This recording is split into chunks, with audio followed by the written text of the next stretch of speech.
We'll see. Well, good morning, Sarah Carlton. Good morning, and thank you for saying Sarah Carlton. And how are you this fine day? I'm fine too, thanks. Well, we certainly had a rip-snorting night with all the tornadoes and storm weather that we had, and I just am thanking God this morning that we dodged the bullet here in Athens. Well, we seem to, so they tell me, but I slept through it all. You did? Well, good. Well, I heard that you celebrated your birthday yesterday. Do you mind telling us which birthday it was? Oh, I was 98 yesterday. 98. So you're in your 99th year. It's hard to believe, but I think you're right. Well, everybody has always asked this question, and so I'm going to ask it. And to what do you account your longevity? Rolling with the punches. Well, that's great. You want to tell us about any of those punches? Well, the punches, well, losses. Losses. Loved ones, yeah. I've heard you, we've spoken before, of course, and I know that I guess what I would call romantic love has been very important in your life. Do you mind telling us about that aspect of your life a little bit? Well, that was the most meaningful part of it, with both my husbands. Uh-huh. And oddly enough, both of us sort of fell in love fast. Uh-huh. And it didn't take us long to realize that that was the one that mattered. and it just always worked out. And in what year did you marry your first husband? 1938. 38. No, I've married him in 37. 37. 37. And his name was? Henry Clay Pearson, Jr. Uh-huh. His father's father had been a great admirer of Henry Clay, so he named his son Henry Clay, and then he named his son Henry Clay, Uh-huh. Jr. But he was well known in Athens, and why was that? He came to Athens to run the YMCA. He came from Augusta, where he'd been physical director, and he came to run the YMCA here. Uh-huh. And also, as it happened, he ran the Athens Y Camp in Tallulah Falls. So he had his hands full. And he was known affectionately as Pop Pearson, was he not? Mm-hmm. He got that name at Wiley's Island in Savannah. One of the children was homesick. Pop was running the camp. Uh-huh. And so the child was talking to Pop, and he said to him, "Oh, why don't you call me Pop?" And the name stuck. That stuck. Well, during that time that he was working at the Y, I guess you were raising your 3 daughters, is that right? Well, he was working at the Y when I had 3 daughters, but it was over a period of time. Uh-huh. The first one was born in Augusta. Oh. And we came here in 1940, and Sally, we came here the 1st of March, 1940, and Sally was born in October of that same year. Then we were still here, and Pam was born in 1947, and we've been here ever since. Is that the reason that you moved to this house, because you needed more room? Yes, we did.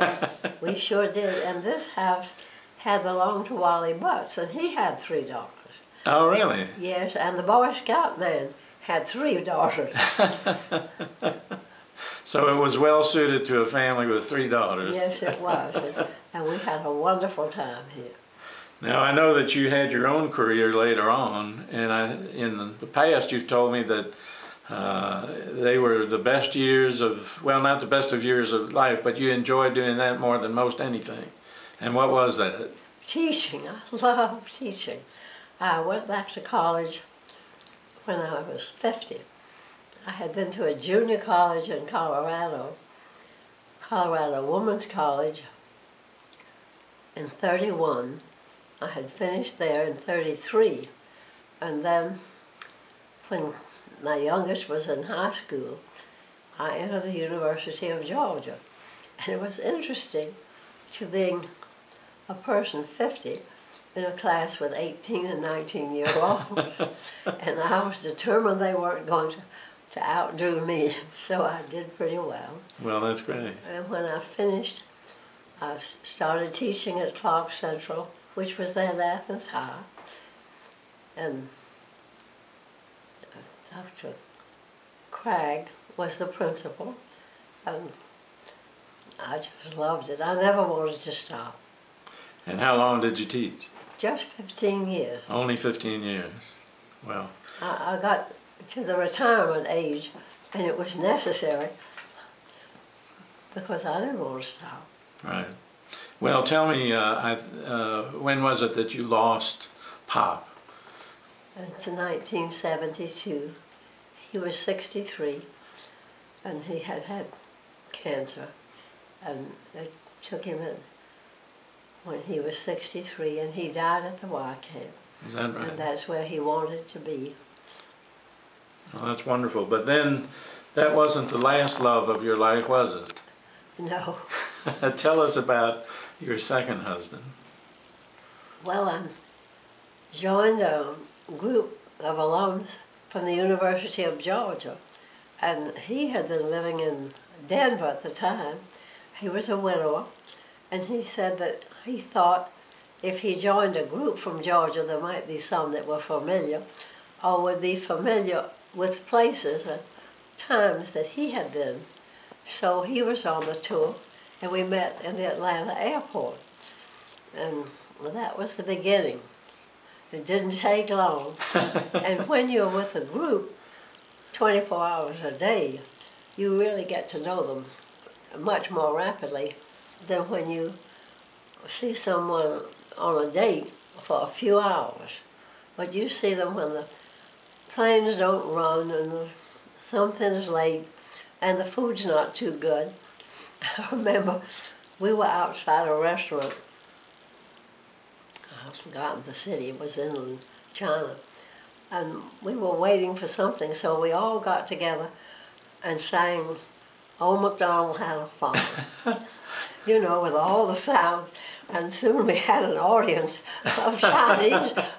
And they must have been thinking we were crazy. But it was fun. So I assume then that Jack measured up under these difficult circumstances. Oh, those weren't difficult. Man, they were heaven. And he was Prince Charming all the way. There was one incident you told me of years ago, I think it was in Moscow, and he did something that just thrilled you. I think it was raining or something, and you were going somewhere, and he had a cape or his coat or something. He was always very protective. Very protective of you. And so when did you marry? Pretty soon after we got back. Uh-huh. We got back on something like the end of June, and he came to see me, and I went to see him, and he asked me to marry him on the 27th of July, and we got married here on the 8th of August. As he said, there's nothing to wait for, no reason to wait, so we didn't. Well, that's great. We didn't waste any time. And Jane and I, we both remember that wedding and reception very, very well. You do? And it was a beautiful time. We had the best time. We did.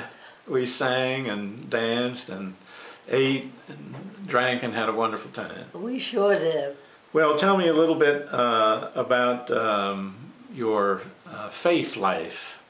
We met, I believe, how we know each other is through First Presbyterian Church downtown, and then for other reasons too. Well, but I was a member of the EFM when you were leading that. Right. But we knew each other before then, didn't we? Yes, At we First did. Presbyterian. First Pres. So tell me a little bit what your faith has meant to you. It's not something that I think about often, but I think it's been that underlying grid that never goes. I've always thought that things would improve and that I was a child of God. And you think that's sort of been a baseline for you throughout your life? Mm-hmm. Well, I know that you're one of the most faithful attenders of church on Sunday. Well, that's because of the kindness now of people that take me. Uh-huh. I stopped driving when I was 90. Yeah, I remember that.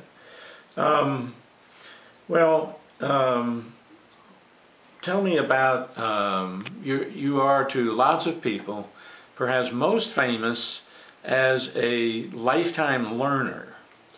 And I don't know if they keep records for things like this, but isn't it true that since when, 1965 or somewhere around there, you have attended a course at the University of Georgia virtually every semester? Is this an apocryphal story or a true one? Oh, it approaches the truth, but many of them I just audited. Yes. And, well, I don't mean for credit. After I got 2 or 3 degrees, I didn't work for a degree anymore. I just took audited courses I was interested in. Uh-huh. In fact, isn't it true that it was on your way to a learning and retirement course that you felt a little weak and had to be taken to the hospital eventually? I had been to the course, the LI. Oh, I see. Of course, it was on plays.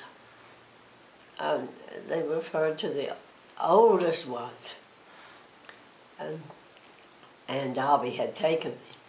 And then she brought me home, and Jessica took me over to Horizons, where I was doing therapy regularly. Uh-huh. And I didn't feel too well, and I asked for a chair.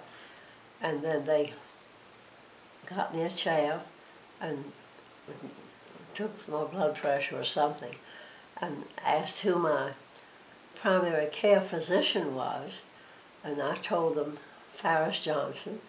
And they called him, and he said, take her to Athens Regional right away. I'm entering her there. And I was dressed to go out. And then the rest was sort of vague. Well, Sarah Carlton, one last question then. What advice do you have to give to people as they live out their lives? It would be to be conscious of themselves as precious and not low rate themselves, and to live up to their potential. Well, that's great. Well, you look very much in the pink today, and we appreciate you being able to, or giving us this interview. So thank you so much, and a long life to you. Thank you. Thank you. It's been my privilege.